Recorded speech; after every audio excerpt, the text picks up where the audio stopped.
पुढली बातमी आपण पाहूयात। अल्लू अर्जुनला 14 दिवसांची न्यायालयीन कोठडी दिली गेलेली आहे। अभिनेता अल्लू अर्जुनला थोड्याच वेळापूर्वी अटक करण्यात आलेली होती आणि आता त्याला 14 दिवसांची न्यायालयीन कोठडी देण्यात आल्याचं समजतंय।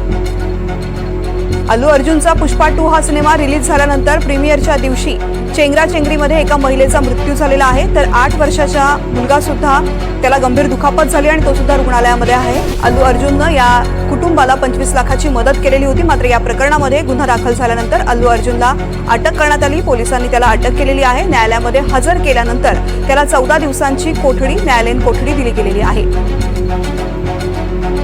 अभिनेता अल्लू अर्जुनला न्यायालयामध्ये न्यायालयीन कोठडी दिली गेलेली आहे। 14 दिवसांची न्यायालयीन कोठडी अभिनेत्याला दिली गेलेली आहे।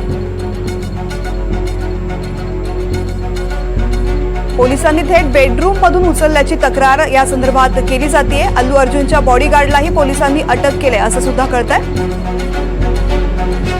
पोलिसांनी नाश्ताही करू दिला नाही असाही आरोप अल्लू अर्जुनच्या वतीनं केला जातोय। नाश्त्याआधी अटक केली अशी अल्लू अर्जुननं तक्रार केलेली आहे। पोलिसांनी थेट बेडरूम मधून उचलल्याची तक्रार त्यानं केलेली आहे। अल्लू अर्जुनला अटक केल्यानंतर 14 दिवसांची न्यायालयीन कोठडी दिली गेलेली आहे। मात्र या प्रकरणामध्ये आता अल्लू अर्जुननं सुद्धा पोलिसांवरती आरोप केलेला आहे। पोलिसांनी मला नाश्ताही करू दिला नाही, थेट बेडरूम मधून उचललं असा आरोप त्यानं केलाय।